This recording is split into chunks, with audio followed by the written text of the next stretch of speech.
everyone, and welcome to the third episode of BROfessor and Friends. Thank y'all for being here with us.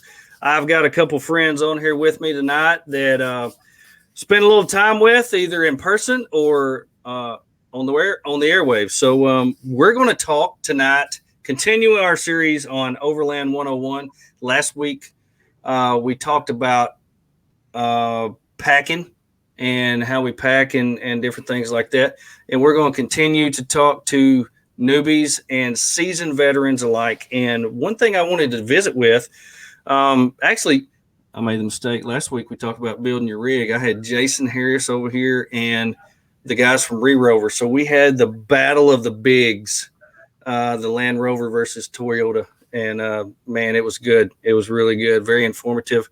Got more views than any show that Overland Radio has ever done. So we're going to try to beat that tonight because I have got some big guns with me tonight. Big guns. And hope everybody's tuning in, joining us out there. I have got Jeremiah from Overland Pioneers and Jeff from Badac Adventure Company. Welcome, guys. Appreciate you being here with me. Appreciate it, man. Hey, no problem. Yeah. I've had Jeff on the podcast before. Last summer, he took his family on remind me, Jeff, it was like 26 states or 13 weeks or what was it? We did, man. I think it was 13 weeks. And 7 weeks, 8,000 miles, and we hit 13 states. You know, I'm not good with numbers, but I appreciate you remembering that for me and refreshing my memory. But that was impressive to me with like 9 kids and 4 dogs and a wife and a couple vehicles. You know, I don't think it was that many kids, but it looked like it because there was a bunch of kids in that picture. They're all over the place. Just 3 of them. 3 kids, 2 dogs. You took 2 vehicles, but you took your trailer that you had built. Yeah. That was its shakedown run. Yeah, that was its inaugural trip out there. That's pretty cool. Well, tonight I wanted to visit with you guys because you guys talk about I want to talk about overlanding with a trailer.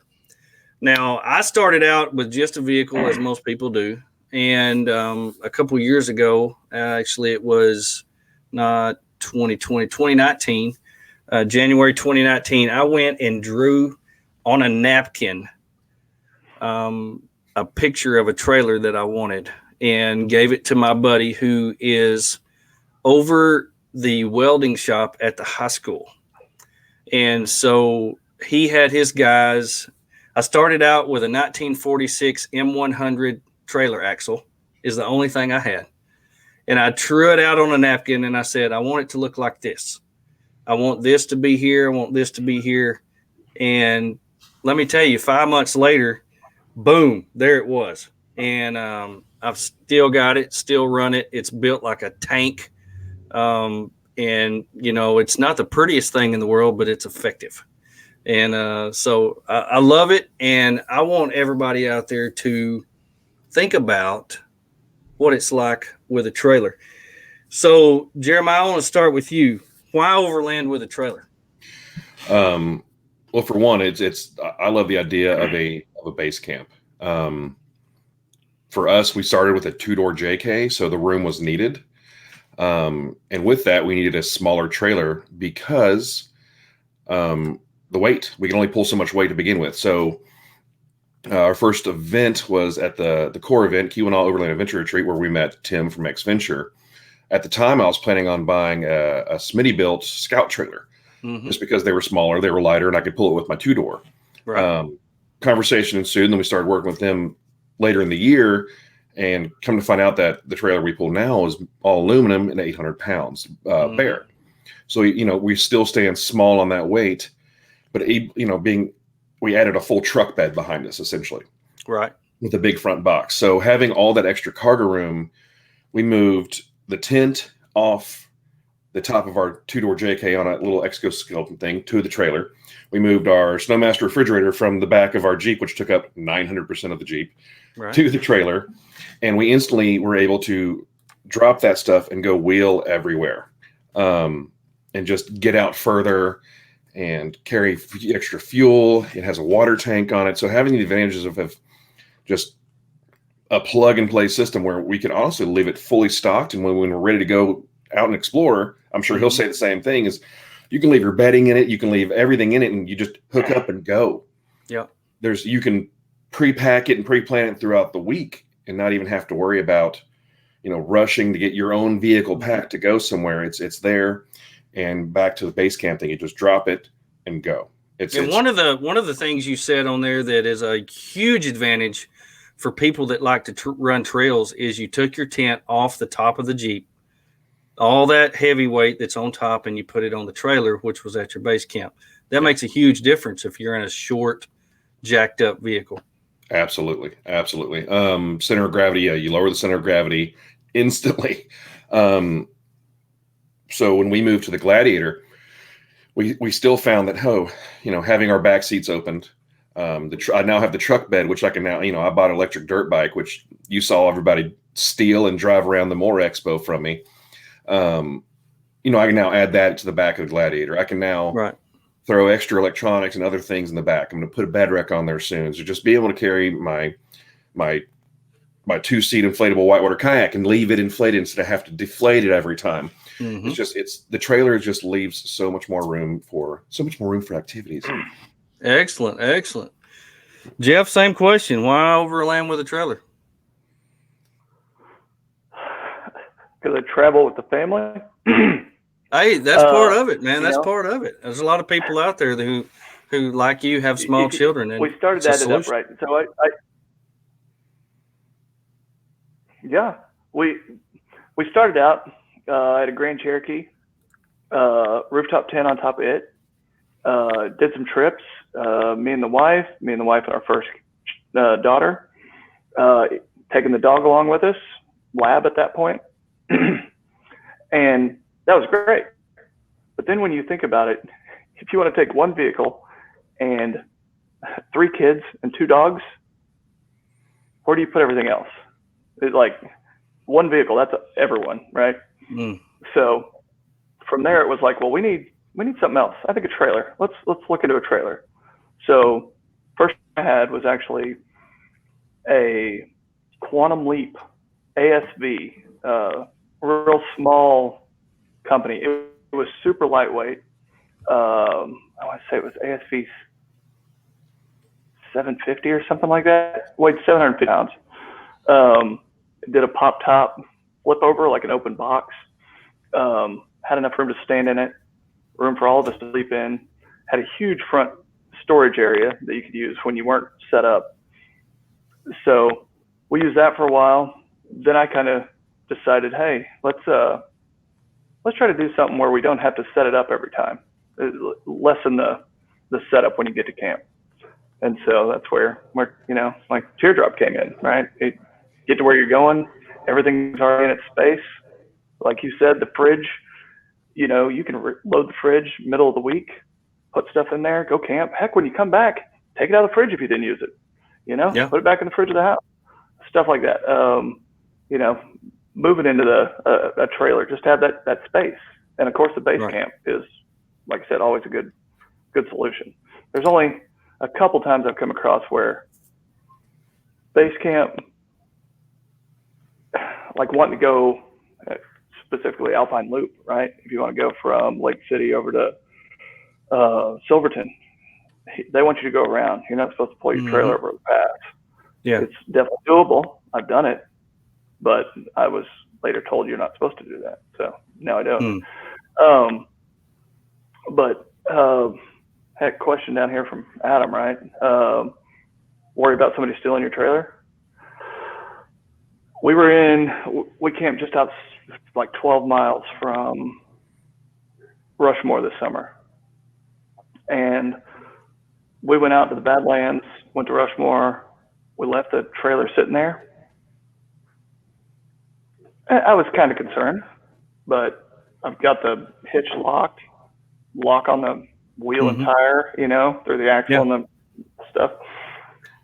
So if somebody's going to take it, really want to come back there, make sure you're not around, and run off with it. So if someone's going to steal your stuff, they're gonna steal it from your driveway out there. We even have a battery system in the front box that's lockable.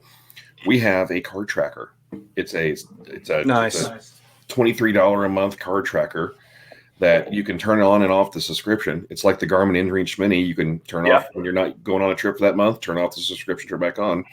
So they're not going to just pull it where there's no cell phone service. Eventually they're going to go through cell phone service. I'm going to get my trailer back.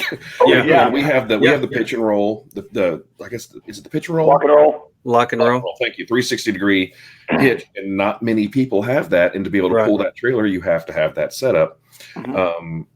Plus, we have trailer brakes that we can lock into place on our trailer. So there are multiple ways. Again, if someone wants your stuff, they're going to get it. I've got the lock and roll on mine, and I actually went a step further and had them do a receiver on the trailer, so I can actually take the lock and roll completely out. So the chances of somebody having a lock and roll are slim. The chances of somebody having a receiver of any kind is very slim. And so I can take it out and I can stick the pin back through there. So you're actually only, even if you have a receiver, you're actually only able to stick it in about 2 or 3 inches, and it won't catch on anything. So we went the extra step and did that on that, because I know a guy here in town, and I won't mention his name because somebody will go over there and do it, who just leaves his trailer with the lock and roll, doesn't even lock it, because the chances of somebody having one to take it are, but he doesn't know that I have one. I thought about going over there and moving it sometime. Just move it around the corner. Yeah, just move it around. Somebody having one to take it that's not a jerk. Yeah. Yeah, I try not to be a jerk, so I've left it alone. But one thing for me, and I don't travel with kids. I have a dog. My dog's a lot bigger than Jeremiah's. So, it's not hard to do. Bruiser is a 60-pound bulldog. But I have a really small vehicle. And so once you put drawers and a fridge and all the stuff that you're taking, your clothes and stuff, everything gets really crowded. So that was one of the reasons that we wanted a trailer, was space issues. And plus, I'm like you, Jeremiah, I love the base camp.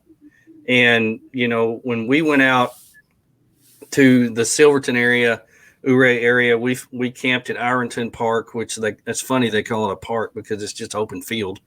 And we pulled in there, set everything up, and then we would go out and come back, go out, come back. Now, I know not all places are like that. That's pretty much the trail mecca of where everybody wants to go.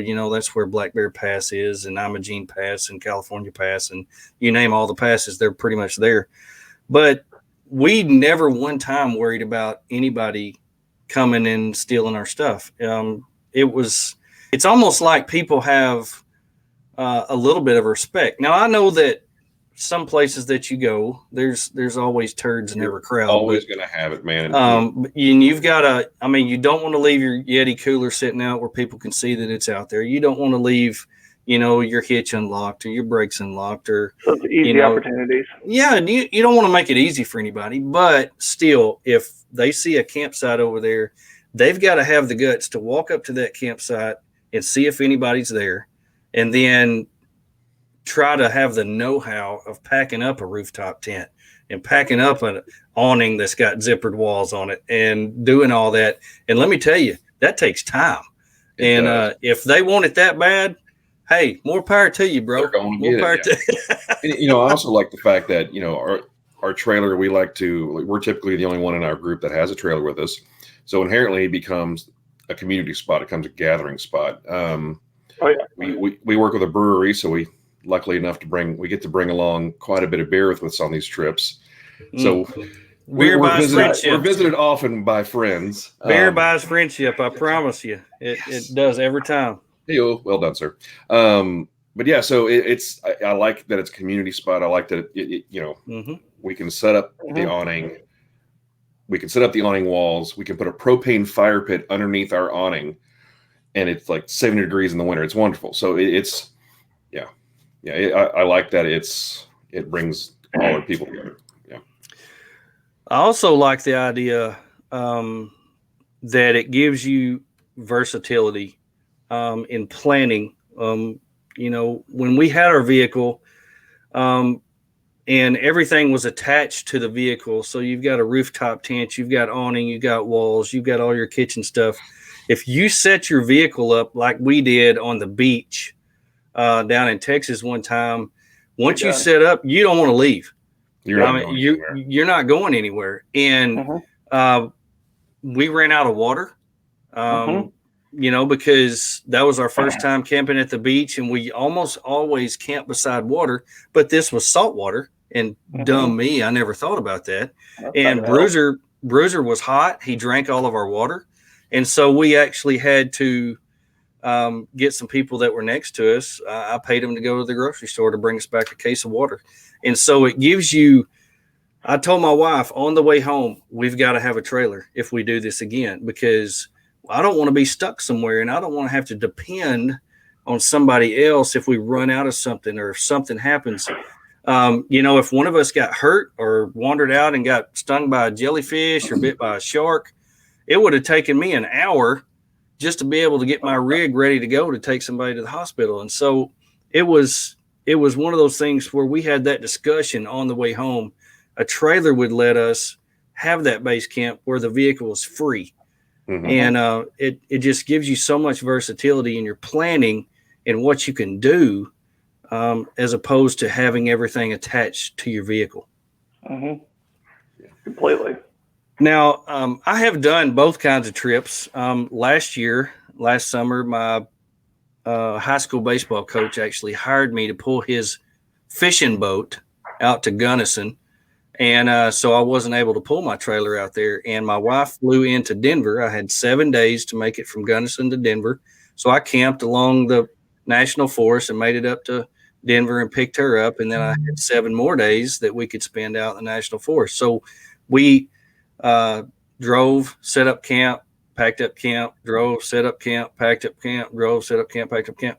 And, I like doing that sometimes, but there is a lot more pleasure to setting everything up once and being done with it. Oh my gosh. Big difference. I'm the guy that's always pushing forward, like, hey, let's go see what's over there. Let's keep moving. And my wife that has to go, hey, we need to sit somewhere for a couple of days. I'm tired of this packing up camp, tearing down, setting up, tearing down, setting up. Well, and with kids, you've got to think about, how am I going to entertain these kids? So I do notice that y'all go on a lot of hikes. You do a lot of exploring. You do a lot of going to national parks and different things like that to entertain the kids. So setting up in one place, after a couple of days, your kids might like, they're getting restless. Man, we got to go. What are we doing? We got to get out here. Do the kids stay in the teardrop with you, or you slap them in their own tent outside? Oh, I love this part. This is my favorite part. So when I designed it, my youngest, he's 4, and so he's less than 57 inches wide. So the teardrop has it has our bed on the very bottom, but above the cooler, above the fridge in the front, there's a wedged area that he sleeps crossways. And then my girls are up top in the rooftop tent. Nice. And then the dogs, usually hook them, and they just like to lay underneath the trailer and sleep at night. Nice. So, yeah. Yeah, that's pretty cool. I've actually got a picture of your setup here. This was that before? Here it is, right here. This is the way. That was day one of the trip. Day one of the trip. So you can see how the trailer works with the fridge on the front, the kitchen in the back, rooftop tent. It is an enclosed trailer, so you can get inside of it. What's the weight rating on the roof of that thing? Well, so there's 2, 4, 6 pieces of 1020 extrusion aluminum across there, and then it's aluminum plate bolted to the sides of the roof. So I've got the number somewhere on what the rating per bar, and then it's mounted on 4 of those. So it's definitely strong enough So to. overbuilt is what you're saying. Yeah. Okay. I did some math and I was like, yeah, we're good on 4, So. Yeah. Now, Jeremiah, you pull an X Venture, which is a lot different than Jeff's trailer. So it's not something that you, especially as humongous as you are, people that know you, you're not a small guy. You wouldn't want to crawl inside of a small trailer anyway. So you sleep on a rooftop tent, and your trailer is more of an open style. It's a cargo hauling trailer. Okay. Okay. It's if you know anything about Shun Industries, they use huck bolt construction. There's no welds in the frame, so the frame actually has a little bit of flex inside of it. It's all aluminum. It's rhino lined head to toe. There's a 22-gallon water tank that sits, pancake water tank. You can see right there, sits right above the axle, which is rubber torsion axle. Nice. The trailer I actually pulled, this one you're looking at right now, is the one that X Venture Overland or Expedition Overland pulled to Patagonia. So nice. It has some history on it. It's probably one of the more traveled trailers in the country, and there's no issues with the frame. There's no flex fatigue. It just keeps on going. The 10 on top, like you said, I'm 6'3", 300 pounds. That's a rugged bound penthouse XL tent. So that they've been in South Africa for a long time. So they're one of the original aluminum clamshells. That tent is 7'4". It's an enormous clamshell, and you can see how tall it is. So I can leave a body pillow, for regular pillows, a comforter, a bunch of blankets inside of that thing. Nice. Yeah, it's a beefy setup. We love the idea of expedition grade equipment. And Shun Industries, they make all the trailers for the military. You were talking earlier about the M111s or the old M series trailers. Well, that's what these guys did. The most DIY trailer out there is the old military trailers. And there's a reason, because 40, 50, 60, 70 years later, they're still kicking it down the road. Yeah. Solid. They come from leaf spring to rubber torsion a lot of the times, but they're still killing it. So, yeah. Yeah, they're definitely built like tanks. If you've never seen one in person, you can look those over with a fine-tooth comb and not see any flaws whatsoever. And you can tell they've been doing this a long stinking time. Well, that frame is the same frame they use on their LTT trailers, the like tactical trailers. That frame has been to the is it Aberdeen Proving Grounds or Anaheim Proving Grounds? I can't remember, in Virginia. I feel like Anaheim sounds right. I think it's Anaheim Proving Grounds. So there's millions of dollars in the R&D of that trailer's frame. They've got a 10-year warranty on that frame. That's pretty ridiculous. That's pretty unheard awesome. of. Yeah, that's unheard of. And the teardrops have the luxury of having these big walls that go up for their extra framing. I mean, like I said, I saw it earlier. I was like, I'm in love with the more boxier teardrops. They look aggressive. Yeah. And you've got the perfect logo slapped on the side of that thing. Yeah. Well, thank you. I wanted that whole thing to tie together. It's pretty strong looking. Yeah, it's beefy. Yeah, that guy's sitting on 35. So. Wow. That So Jeff, you have just recently, like I said earlier, that first trip that you did with your family last summer was your inaugural trip and the first trailer that you built, and now you've started to manufacture these trailers.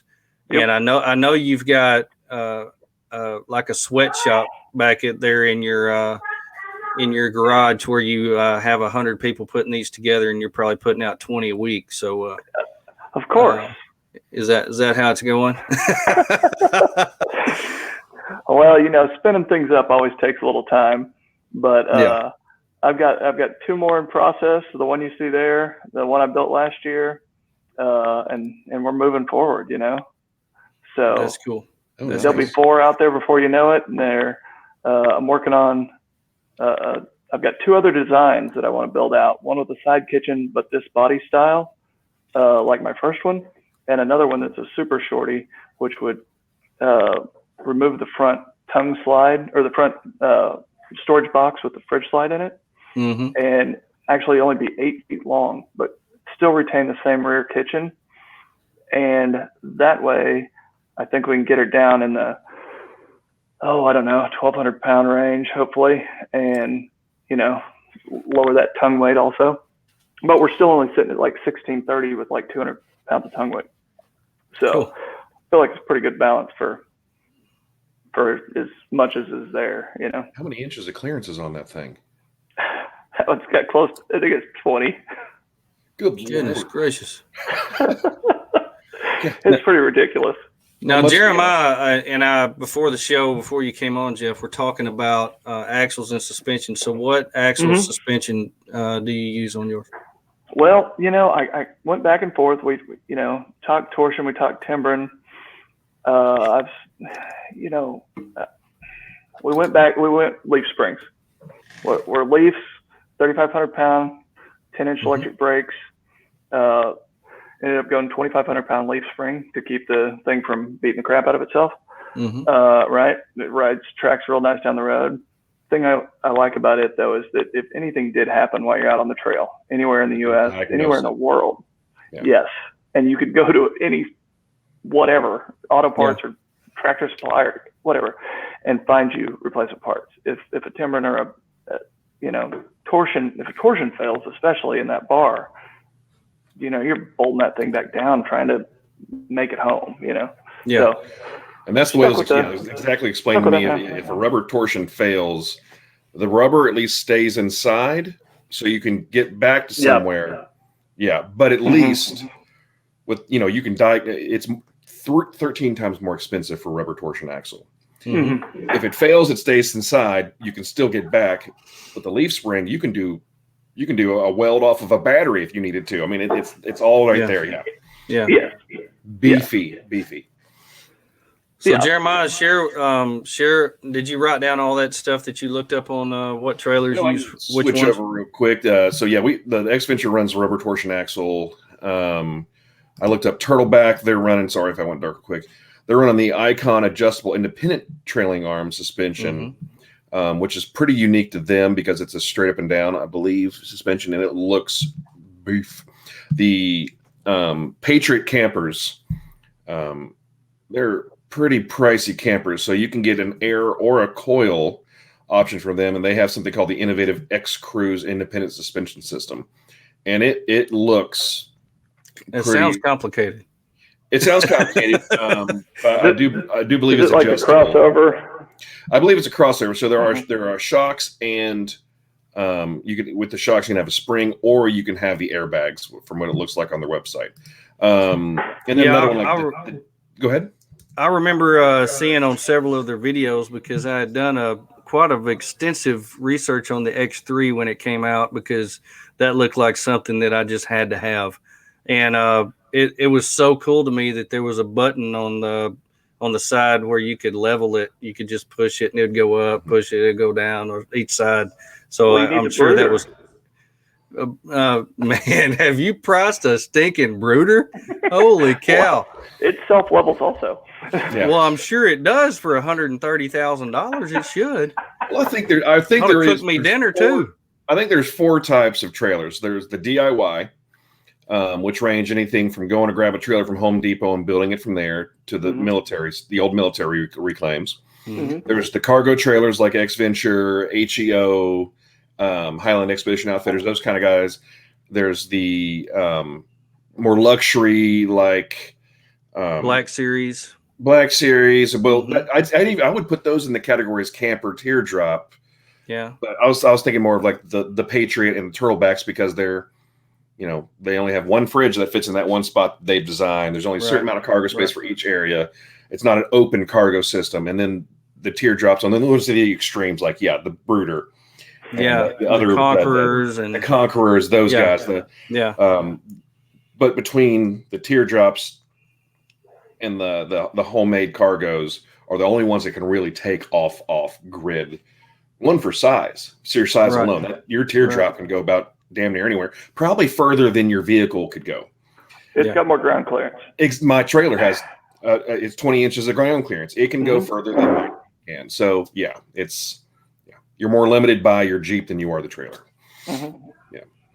So, Jeff, tell me about what conveniences that you put into your trailer when you build them. Fridge, kitchen, storage, awnings. What what conveniences do you have? Because that's one of the things that really drew me to actually having a trailer was you get to have more conveniences of home because you don't have to pack everything inside the vehicle along with everything else. So as far as conveniences and comfort, what does your trailer give to you? All right, so we'll start with the bed. You're going to sit, 4-inch memory foam, full, it's a double XL or a full XL bed, so you get 80 inches of length, 55 interior width. Then when you're laying in that bed with your hard walls while it's raining, and you're like, I'm hot, you crack your windows, nice little vents, there's screens at the bottom, 10-speed max air fan, right? So you're sitting there conveniently laying down comfortable and dry with your map light up here reading while it's charging your iPhone from the 50 amp hour lithium battery that's being charged by the solar when it wasn't raining. And then when you jump out underneath the awning to stare at nature, right? You can slide the fridge can fit a 35 to 45 liter multiple fridges into the drawer slide, 400-pound slides, all aluminum tray, brackets on it. So like we were talking about earlier, the fridge, you load that up a couple days in advance. You don't have to worry about a soggy peanut butter and jelly sandwich that fell down into the ice. It's just game changer. I mean, anybody that has a fridge will tell you that. They were, coolers are great. And I love cooler. And I love to have a cooler with drinks in the car and then keep the fridge going, keep stuff at the bottom, keep it frozen, work through it. Man, it's awesome. And then kitchen. Being able to have the kitchen too. Vertical or horizontal space, right? When you're camping is always a premium. So large flat top fenders on the trailer, kitchen space. In this one, in the last one I did a side kitchen.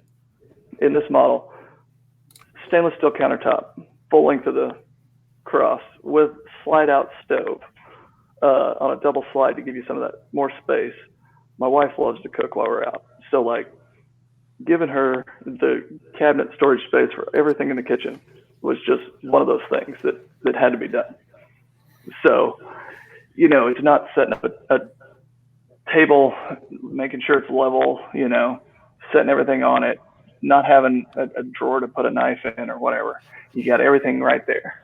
Well, really love that aspect of, like we were talking about, base camp, bug out vehicle, if you will, and that flight prepping, mentality, right? Heck, I know that if the power goes out at our house, I can go put something in the fridge, in the garage, in the trailer, Yeah. And we're going to be good. Those are those home comforts, right? That having that extra trailer to pull with you, you've got all the stuff. Yeah, exactly.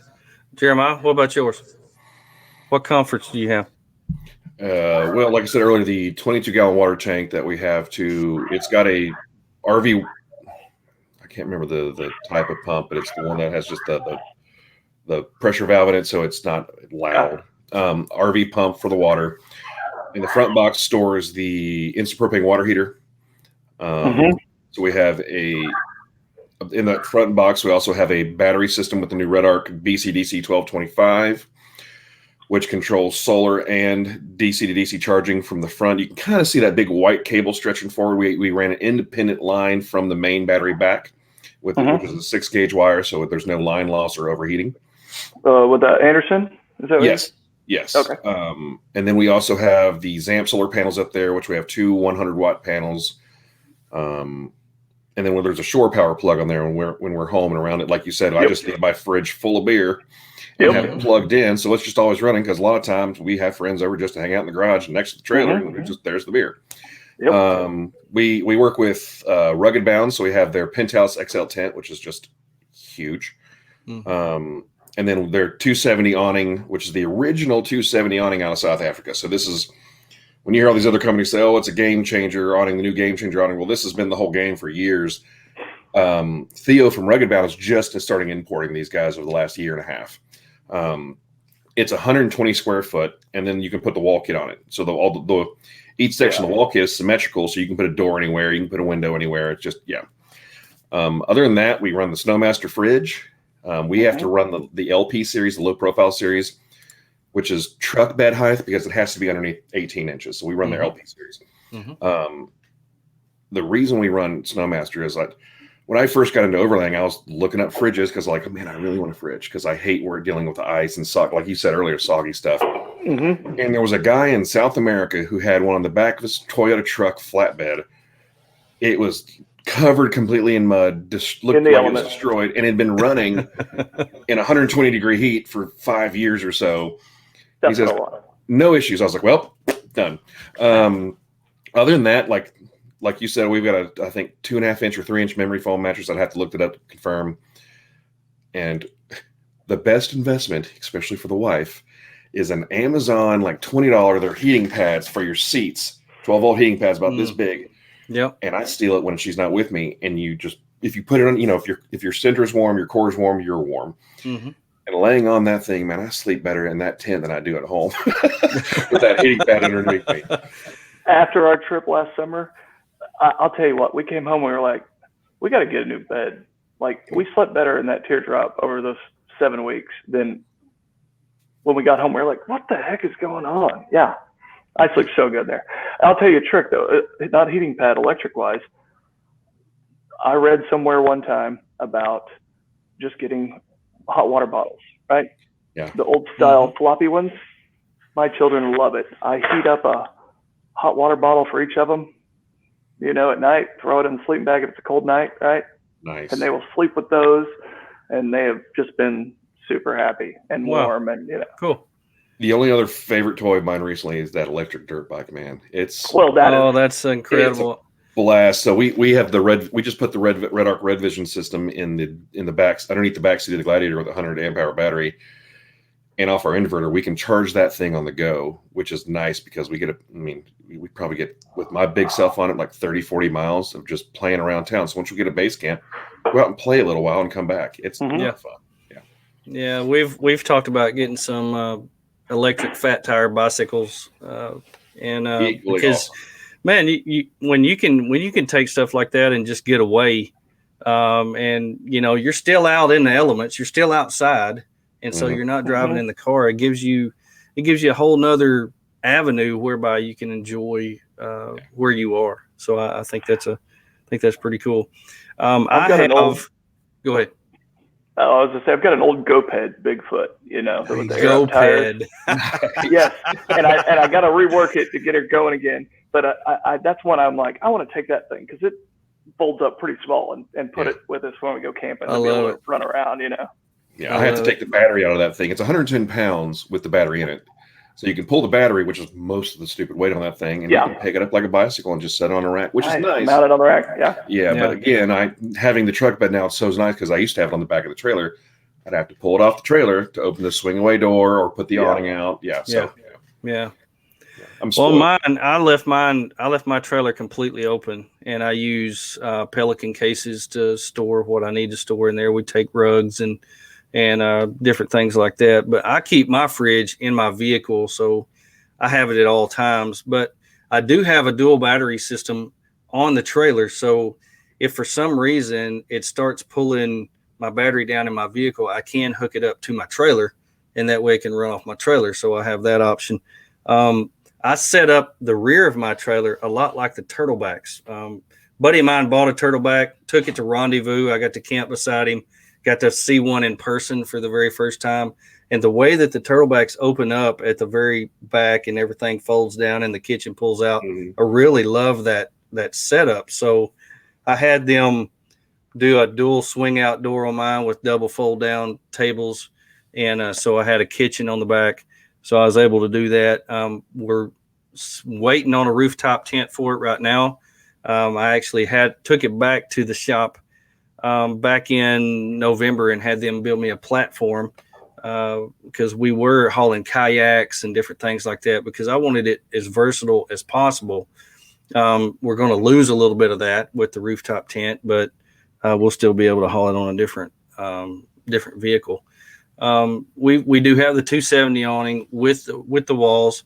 Nice. That for me is probably, as from my experience in camping, the 270 awning with the walls is the best thing ever for cold winter camping. It is unbelievable. We're an open trailer, so you've seen that gap between and underneath. Yeah. We've acquired 2 extra wall kits from Theo to put on the inside.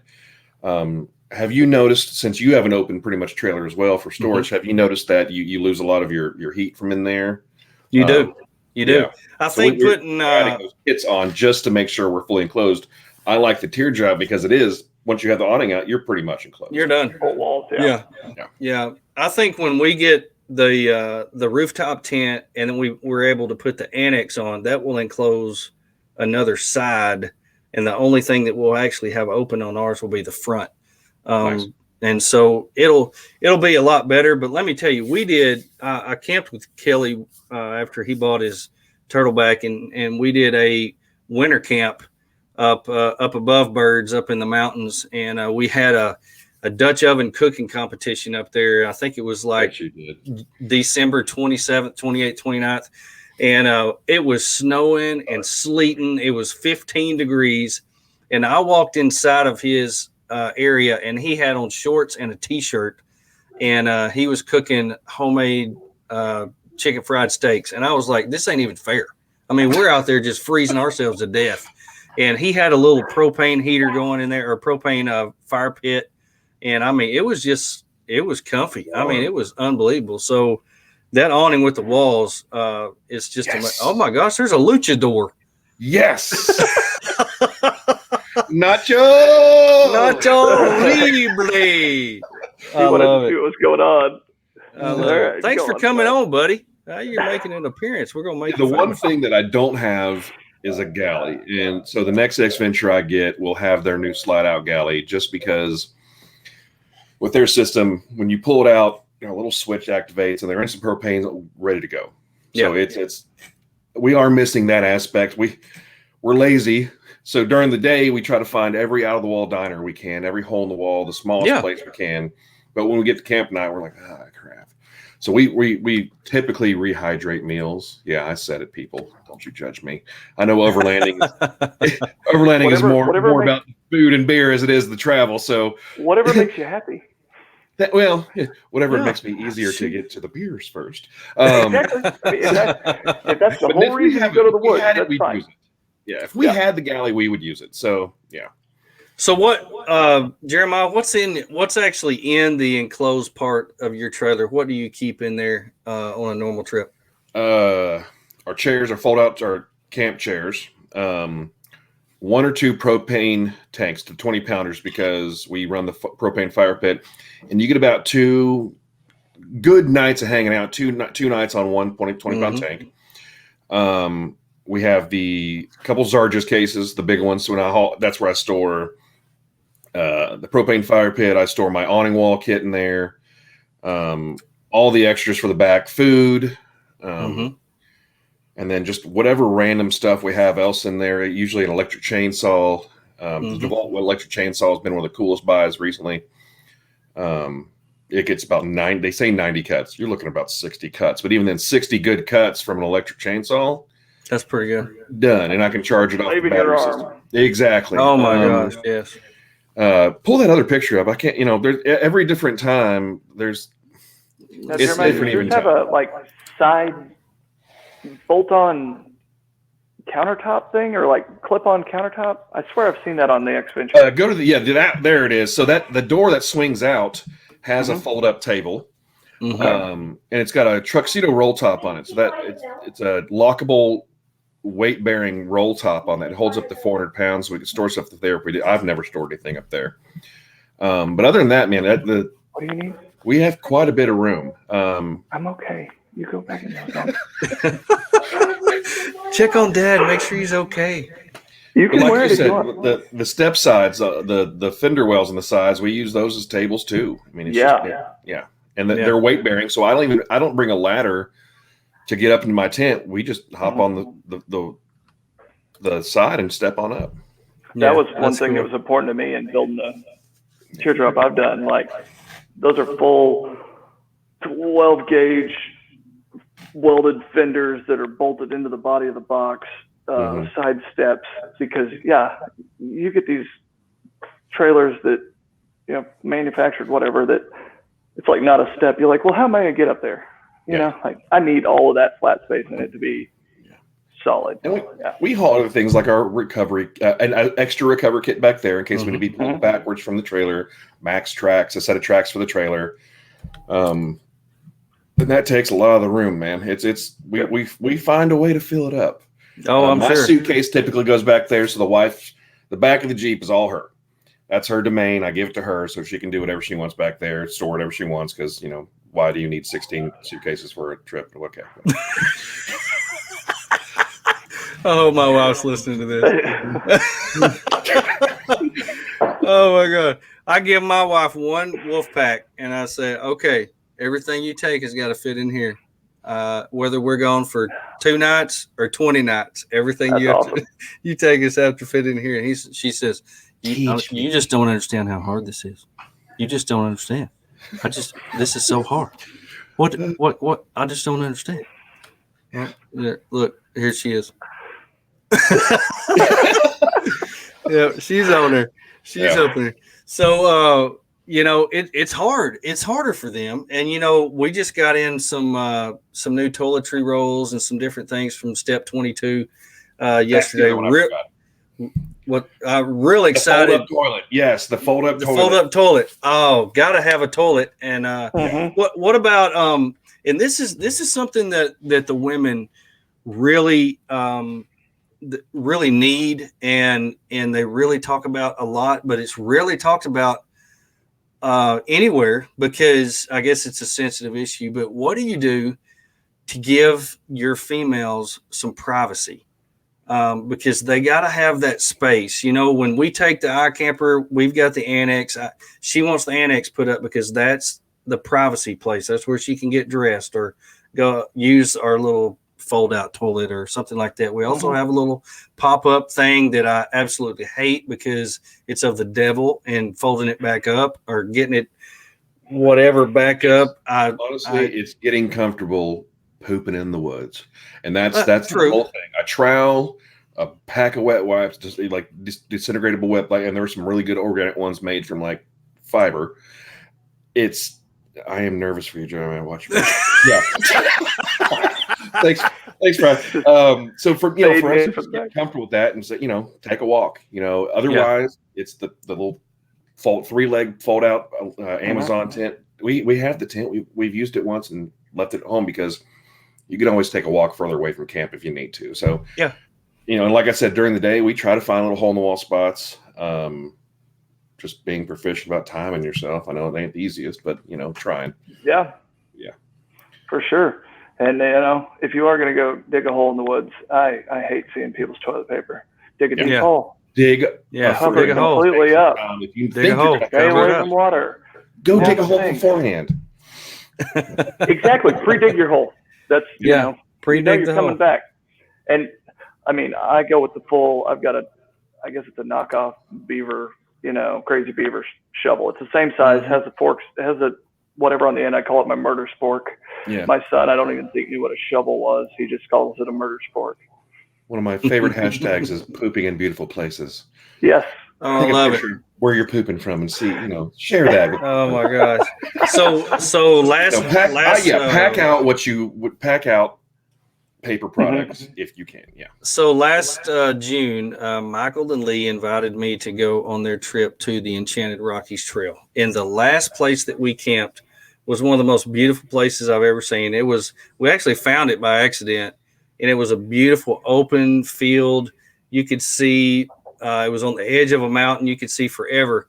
And Michael, this idiot, went and set his poop chair right in the middle of the side of this field so he could sit there and watch and just look at everything. In fact, I think he did a podcast on his poop chair.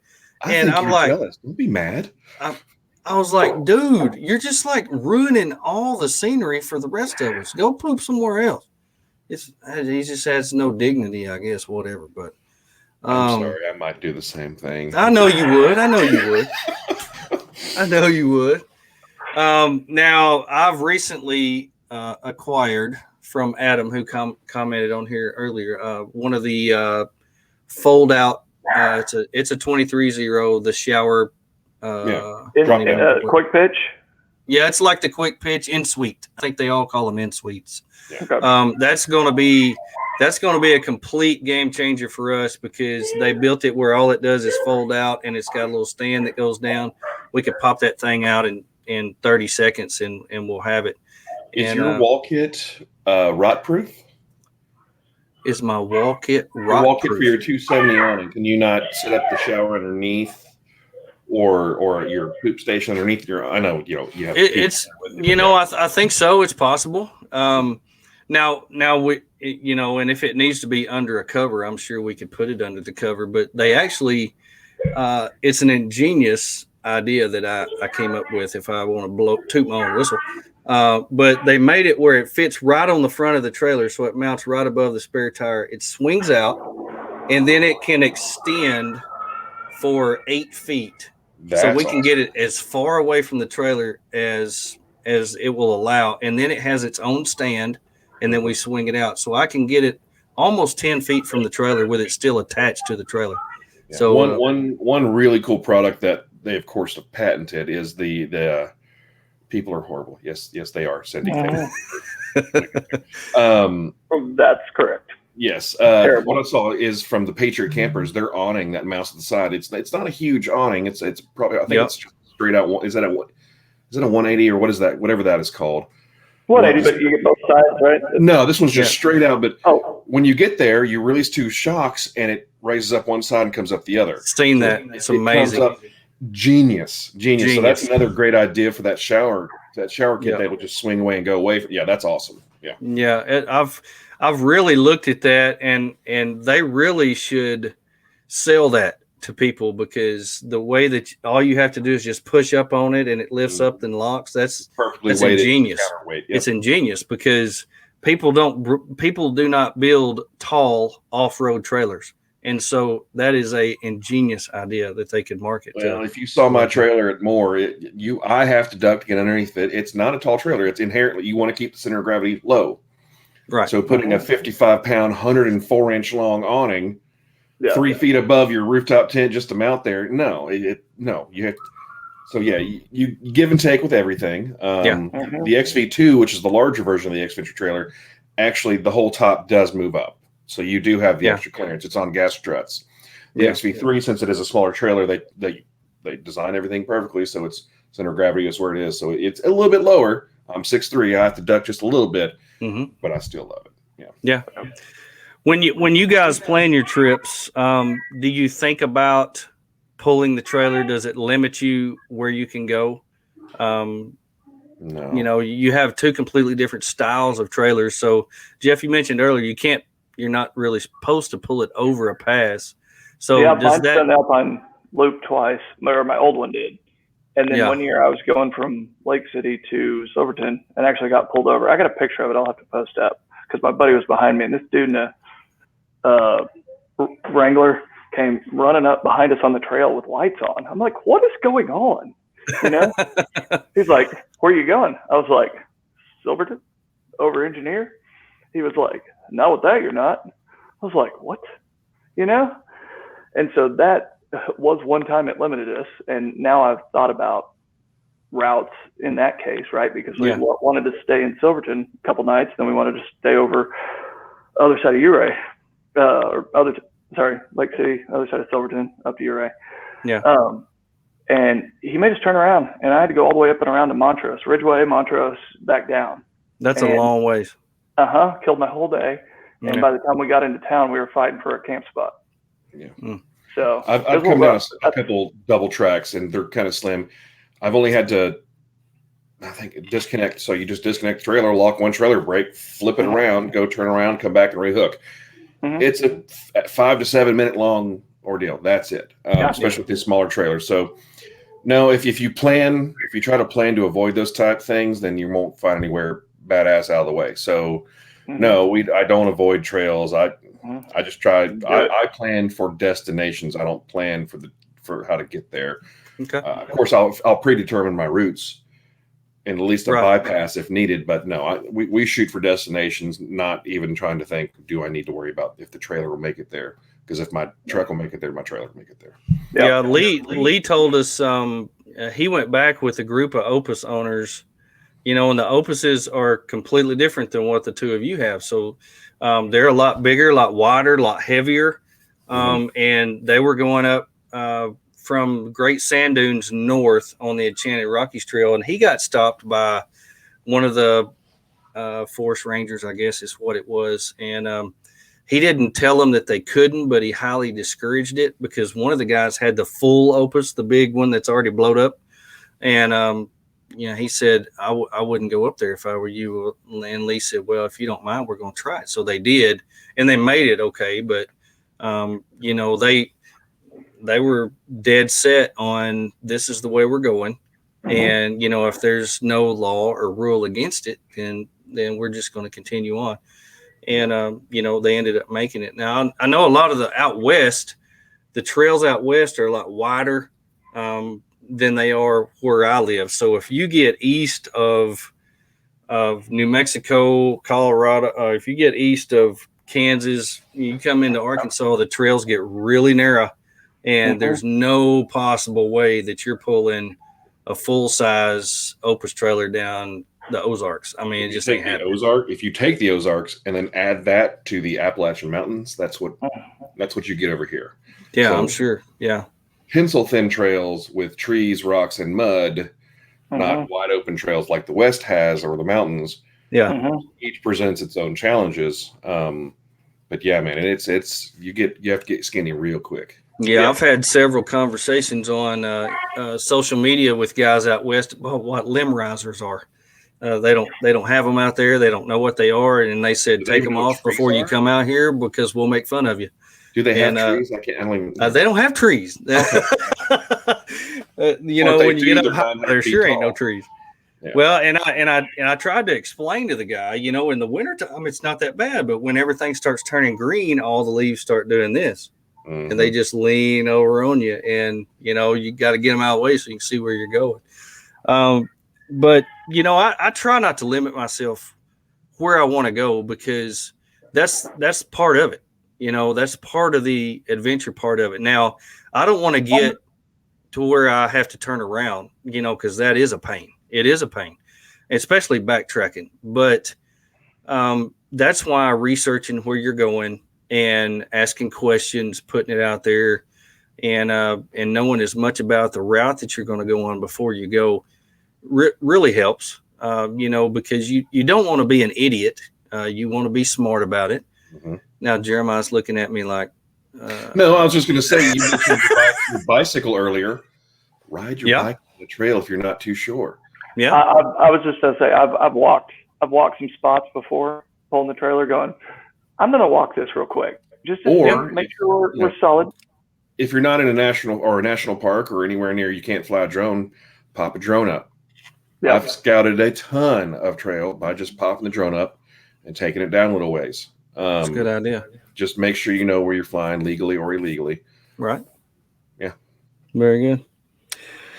Well, we've talked pretty much about the trailers that we have. We've talked about different things. Now, one of the things, and we're getting kind of toward the end of the show here, but one of the things that I do notice on overlanding trailers as far as a difference is tires. Now, would you, as guys who have pulled overlanding trailers through the woods, to grandmother's house we go, wherever, off-road tires or all-terrain tires, street tires, does it make a difference? I match. I've always had an all-terrain tire. Yeah. I match my tires. Yep. From the front. Yeah, and I've heard that too. Is that a big deal to you to have the same size wheel and tire on your trailer as it is on your vehicle, so that way you've got that many more spares if you need it? I know a lot of people who do that. This summer, my wife's Runner, my Tacoma, both have matching full-size spares, matching wheels, and then the trailer has the same lug pattern and same size tires on the wheels. Same size wheels too. You know, that's that's got to be a peace of mind. That's got to be a peace of mind, especially on a long trip. Two things. One, if you have a catastrophic blowout, you have more than one spare. You can leave the trailer. No one's going to steal it without a tire on it. Two, as of right now, until I get a relocation or a swing away or a mount in the back of my truck bed, my tire's underneath my truck bed. If I get sunk in a hole and I've got a flat tire, I'm not going to get to that tire. I'm going to take at least take the trailer tire off until I can get it out of the hole and switch them out. Yeah. I mean, it's, you know, I have a Jeep, so it's a 5x5, and it's just, they all match. The only crap part is every time I go to switch out, buy new tires, I have to buy 7. Wow. Yes. But, you know, you take care of your tires, rotate regularly. I ordered all-terrains, Falcon all-terrains, and they shipped mud terrains, and I love them. I thought I was like, crap. Yeah. I wanted to get away from it, but I live on the East Coast. Yeah. I live in Mudville, so everything is always soaking wet. Kentucky's considered a rainforest. We get more rain than St. Louis does, or San Diego. Sorry. I mean, it's always soupy, always muddy, always raining here. So yeah. Yeah, I run the Falcon MTs on mine too. Now mine's not a daily driver because of my career. I actually have a work vehicle, so mine sits in the driveway pretty much Monday through Friday. But the MTs have worn great. I've been so impressed with them. They have. I've had other all-terrains that have gotten slices and cuts in them, and these do so well, and I really love them. So I run mud tires on my trailer as well. I think thicker sidewall and everything too. So they're just built better. They're built better, and so if you're thinking about what kind of tire to put on your trailer, think about how well that the tires are built. All terrains or mud terrains compared to street tires, it's not even comparable. Yeah. Well, guys, plus if you match your wheels. Oh, sorry. Go ahead. You have the floor. I'll say if you match your wheels, right? So I don't care. I still have the old Steelies. The last Jeep I had, I ran Steelies because you bend a Steely, you bend it back out. You damage brain fart. A mag wheel, aluminum wheel. You're not bending that back out with a hammer. So I still run Steelies on my truck, or my trailer, but it would at least get me out of somewhere if I needed to. Yeah. Well, I made the decision to buy the wheels on my FJ because I walked into a 4-wheel parts and I was like, oh man, those are so cool. I got to have those. So I bought them. And the week after I bought them, they discontinued them and you can't find them anywhere. And so it's impossible for me to find any wheels to match my trailer on my vehicle. And it really ticks me off. And so XD wheels, I'm coming for you. I'm just telling you right now. You have pissed the BROfessor off, and he's coming. But anyway, hey, guys, we're reached about the end of our show. Jeremiah, tell everybody where they can find you, social media, website, and all that good stuff. Everything at Overland Pioneers. Instagram, YouTube, Facebook, LinkedIn, Clubhouse, all those crazy stinking things that you have to be on when you're a marketing business. But anything Overland Pioneers, you can find us. That's awesome. Jeff, tell us where we can find you. BadacAdventureCo.com, Badac Adventure Co. on Facebook, Instagram. You can get me on all those 3. I'm not as deep into it as Jeremiah, but I got a few of them. Be glad. Be glad. He's busy. He looks like he lives in his mother's basement, but that sucker right there is a busy man. He's a busy man. Hey, and I just want to give a shout out to Beth, to Northology. I saw where they went and picked up a 4-wheel drive van, and they were so excited. Apparently, they're broke down in North Carolina. She camped out in my backyard. Thank y'all for listening. I hope y'all get whatever's fixed on it, and you're able to hit the road. Some good friends out there that put out a great magazine. You need to check it out. She camped in my backyard on the way down to get that thing, and then she's supposed to be back tonight. Yeah, her and her hubby didn't work out. Broke down, but it's still, man. That's the Quigley van. That is an awesome 4-wheel drive. Awesome. Yeah, I think they're really going to enjoy that. Really do. Well, hey guys, thank you so much for coming on. I appreciate you being here with me. Enjoyed it so much talking about trailers with you guys. I know that you'll be able to see these guys wherever you go, because they are everywhere. If you go to More Expo, are y'all gonna anyway, Jeremiah? You're gonna be able to come out to the event in May. No, I'm going to be playing around on the golf during that time. The Gulf of Mexico. Trying to I find don't blame you. I beach don't blame spots. you a bit. I don't blame you a bit. Well, I'll be there. I bet Jeff will be there. That's right in his backyard. I think we're going to try to be there. Yeah, that's awesome. We'll be at the Big Iron Overland Rally in May. So check that out at bigironoverlandrallye.com. And it's filling up fast. I've heard that the camping spots are already sold out, and it's only been like a week and a half since he announced it. So make sure and get your tickets. They just released the bands today. It's going to be a huge party. It's going to be awesome. So make sure that you look at that, sign up for it. Thank you for joining us on the BROfessor and Friends show. Make sure and leave it better than you found it. Hope you have a great week. Thank you, guys. See ya.